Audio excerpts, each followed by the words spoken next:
Hi. I thought maybe it would be time for another personal story. This story is included in my book that I'm hoping to get back to working on sometime in the relatively near future because I'm really excited about it.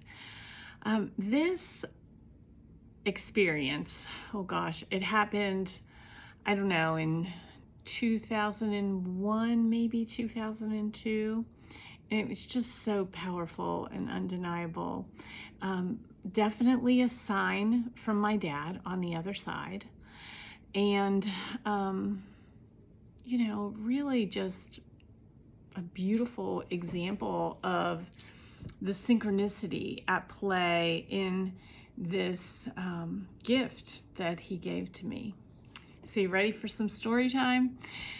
All right, so back in 2001, 2002, my firstborn child, my son, was very small, and I was a stay-at-home mom, and all of my friends from my corporate job were all around the country, and over the previous couple of years, we had sort of lost touch, and I was feeling exceedingly alone. And I was having a difficult day. It was tricky. I was feeling really alone and down, and I had started an eBay business so that I could work from home with my son, and I had a toy store on eBay where I was selling vintage toys. Most of those were sourced from thrift stores. So what would happen is if I had an intuitive nudge to go to a particular store, I would go, and lo and behold, I would find something for my store. It was really quite lovely. It was great practice in listening to my intuition and paying attention. But on this particular day, I was just feeling really alone, really pretty misunderstood. I was really missing my dad. Like, my grief was all up in the front here. So I had gotten this internal nudge to go to this particular thrift store. So I bundled up my little son and we went there. And at the time, like I said, I was selling toys. So we went through that whole toy section and we didn't find anything. And I did not understand it because I was listening to my intuition, and that always pans out, right? So we picked out some little Matchbox car for him, and we were standing in one of many lines. Maybe there were 6 checkout lines, and we had gotten into the one near the jewelry case. So as it's our turn and we approach, the jewelry case is on my right and the register's on my right, and I glance down and I see something that kind of catches my eye. It's a little round silver pendant on a delicate silver chain.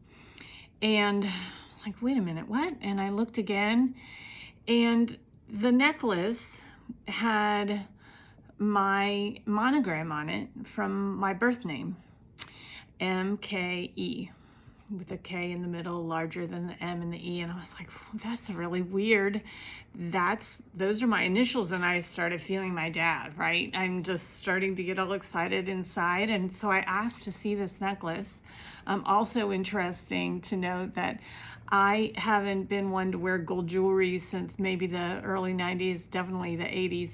I've been a very silver jewelry kind of person. So the fact that this was also silver was just a little bit amazing for me. So the cashier took it out, and I was looking at it, and sure enough, it had my monogram on it. And the back of it was sort of raised up, almost like a little glass dome. And I thought, oh, what's on here? Because from the front, it almost looks like a locket, right? It's just simple silver. It looks lovely. So I flip it over, and I see that there's a penny behind the glass. And my initial thought is, who put a penny on this? Why would they do that? They've ruined this necklace. So I look more closely at the penny in the back of the necklace, and it is a penny from 1967, which is the year I was born.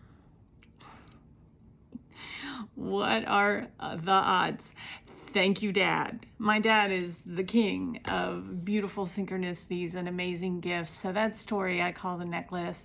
I don't happen to have it handy to show it to you, but of course I do still have it. It's a treasured piece of mine.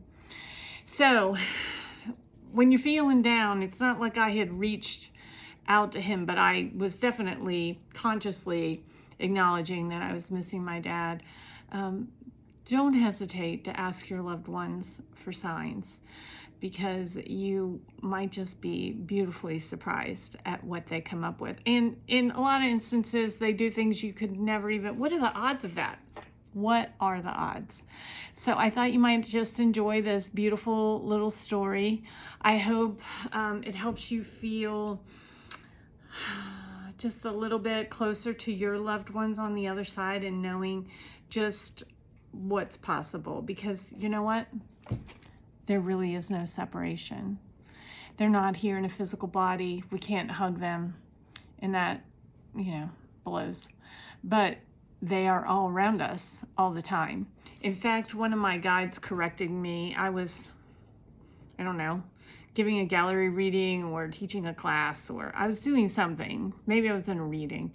And I said, our loved ones are all around us all the time. There is no time and space. There is no separation. And then I was corrected by one of my guides, and it was just like a fine-tuning of that message.